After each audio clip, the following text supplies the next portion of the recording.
የዚህ አስደናቂ የዋሻ ከተማ ታሪክ ከዚህ ጀመረ። እንደ አውሮፓውያኑ አቆጣጠር በ1963 ዓመተ ምህረት የዴሪንኩዩ መዳረሻ በሆነች ቱርካዊቷ ካፓዶሺያ ከተማ ውስጥ ኗሪ የነበረ አንድ እድለኛ ግለሰብ እንግዳ የሆነ ክስተት በቤት ውስጥ እንደተፈጠረ አስተዋለ። ይህም የሆነው እንግዲህ ያሳድጋቸው የነበሩ ዶሮች ባልታወቀ ሁኔታ መጥፋት ከጀመሩ በኋላ ነበር።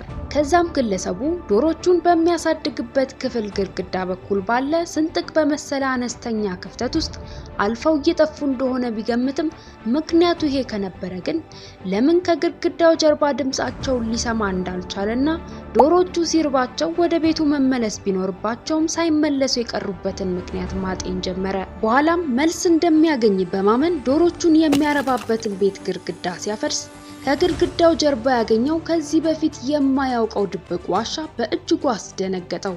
ይበልጡኑ በዚህ ዋሻ ውስጥ ርቆ በተጓዘ ቁጥር ወደ ምድር ውስጥ ጠልቆ እየገባ እንደሆነ ይሰማው ጀመር። ይሁን እንጂ አልረታ ባይ ሆኖ በፍርሃት እንደተዋጠ በዛ ድቅድቅ ጨለማ ዋሻ ውስጥ መጓዙን ሲቀጥል እጅግ አስገራሚ የሆኑ ከምድር ስር የተገነቡ መተላለፊያዎችና ዋሻዎችን አገኘ።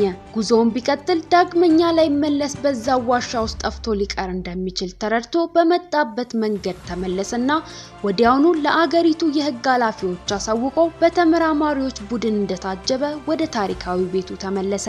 ከዛም ጊዜ ጀምሮ በትንግርታዊው ቤቱ አዲስ ግኝት ዙሪያ ተመራማሪዎቹ ይፋዊ የሆነ ጥናታቸውን ማድረግ ቀጠሉ።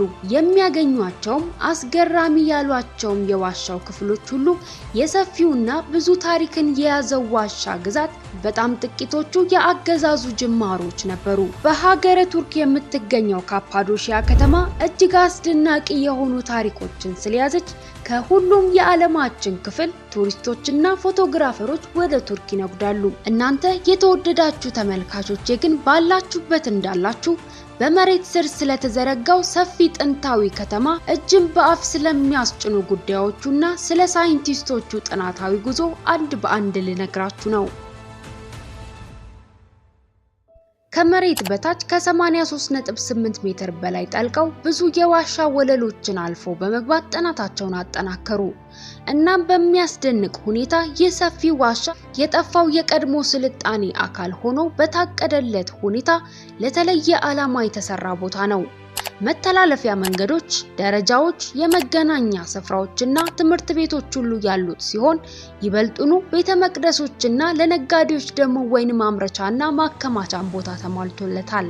ከመሬት በታች ለተዘረጋው የዋሻ ከተማ የሚበቃ ውሃ የሚያገኙበት ወደ 55 ሜትር ጥልቀት ያለው ጉድጓድ የተበጀለት ሲሆን በተጨማሪም ተፈጥሯዊ የሆነ የአየር ፍሰቱን በመላው የዋሻው ክፍል ለማስጠበቅ በሺዎች የሚቆጠሩ መሳሪያዎችም አሉት። ቆይ በዚህ አትገረሙ። ስለዚህ ዋሻ ገና ብዙ የምነግራችሁ አስገራሚ መረጃዎች አሉ። እናንተ ብቻ ላይክ እና ሰብስክራይብ በማድረግ ድጋፋችሁን አሳዩኝ። ሰፊው የዋሻ ከተማ አጭርና ጠባብ የሆኑ መተላለፊያዎች ኖረውት ያልተፈለጉ ወይንም ያልተፈቀደላቸውን ሰዎች በቀላሉ መለየት እንዲያስችላቸው በማድረግና ግዙፋን የሆኑ ክበባዊ መዝጊያዎችን በእያንዳንዱ ክፍሎች በር ላይ ተገጥመው ከውስጥ ላለ ሰው ብቻ እንዲከፈቱ በማድረግ አስደናቂና የተዋቀረ የደህንነት መጠበቂያ ዘዴ ተዘርግቶለታል።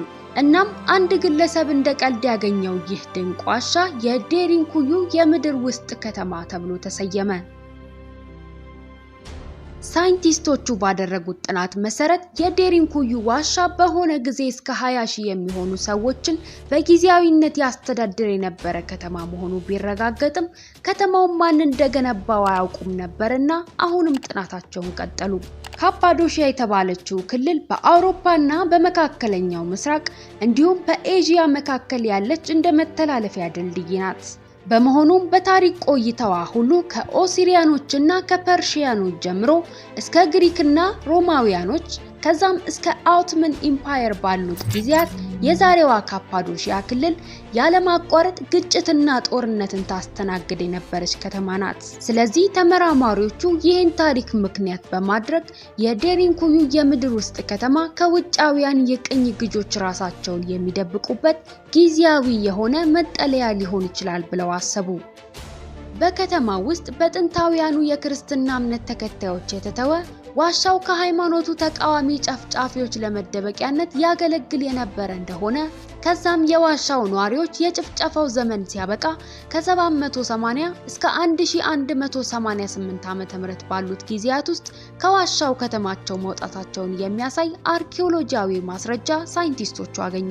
በተጨማሪም በ14ኛው ክፍለ ዘመን በኦቶማን ኢምፓየር ጊዜ የደህንነት አባላት ለሚስጥራዊ ስራቸው ይጠቀሙበት እንደነበረ ማወቅ ተችሏል። ይሁን እንጂ አሁንም የተገኘው ግኝት የዴሪንኩዩ የዋሻ ከተማ ምን አይነት አገልግሎት ይሰጥ እንደነበረ ያስረዳናል እንጂ ከተማውን ማን እንደገነባው የሚገልጽ አይደለም። ስለዚህ አሁንም ጥናታቸው ቀጠለ። አንዳንድ ሳይንቲስቶች በከተማው ውስጥ ከተገኙ የሂታይት ዘመን ቅርጾች በመነሳት ከክርስቶስ ልደት በፊት 1200 ዓመታት ቀድሞ ሂታይት በተባለው አገዛዝ እንደተሰራ ጥናታዊ ግምታቸውን ሰነዘሩ። ሌላም ጥናታዊ ግምቶች ቢነሱም እርግጠኛ ሆነው የተሰራበትን ዓመተ ምህረት እንዳይለዩ ዋሻው ኦርጋኒክ ማቴሪያል ካልሆነው የቮልካኒክ የድንጋይ አይነት የተሰራ በመሆኑ ምክንያት ካርበን ዴቲንግ በተባለው የአጠናን ዘዴ ተጠንቶ ዓመተ ምህረቱ ሊታወቅ አይችልም። ጉዳዩን ግልጽ ለማድረግ ካርበን ዴቲንግ የተባለው የአጠናን ዘዴ በአንድ ቦታ ላይ የሚገኝ የካርበን ሬሾን በማጥናት የዛን ቦታ የእድሜ ቆይታ ማወቅ የሚያስችል ዘመናዊ የጥናት ስልት ሲሆን የዋሻው ከተማ የተሰራበት የቮልካኒክ ድንጋይ የተባለው በእሳተ ገሞራ ፍንዳታ የሚፈጠረው የድንጋይ አይነት ካርበን የተባለው ሚነራል ባለመያዙ ምክንያት ይህ የአጠናን ዘዴ በዴሪንኩዩ ዋሻ ውስጥ ሊሰራ አይችልም። ከዛም በኋላ ትጉሆቹ ተመራማሪዎች ጥናታቸውን ቀጥለው ከዴሪንኩዩ አቅራቢያ እጅግ አስገራሚ የሆኑ ሌሎች ተመሳሳይ የዋሻ ከተሞችን ከአስደናቂ መልእክቶቻቸው ጋር አገኟቸው። እናንተ ግን የዴሪንኩዩ የምድር ውስጥ ከተማ ምን ያህል አስገረማችሁ? በማንስ የተሰራ ይመስላችኋል? ቀጣዮቹን አስደናቂ ግኝቶችና መልእክቶችስ ማወቅ ትፈልጋላችሁ? ኮሜንት ላይ ንገሩኝና 10 ሰዎች ኔክስት ካላችሁኝ ለብዙ ጥያቄዎች መልስ ስለሚሰጡትና እጅግ ውብ ስለሆኑት ከዴሪንኩዩ ከተማ ጋር ስለተያያዙት የዋሻ ከተሞች ጥሩ መሰናዶ ይዤላችሁ ቀርባለሁ። ለዛሬ ግን ቪዲዮ እንዳይረዝም በዚህ ያበቃው። ላይክ እና ሰብስክራይብ ማድረግ እንዲሁም የደውል ምልክቱን መጫን እንዳይረሳ። በቀጣዩ ሳምንት እስክንገናኝ ቸር ያቆየን።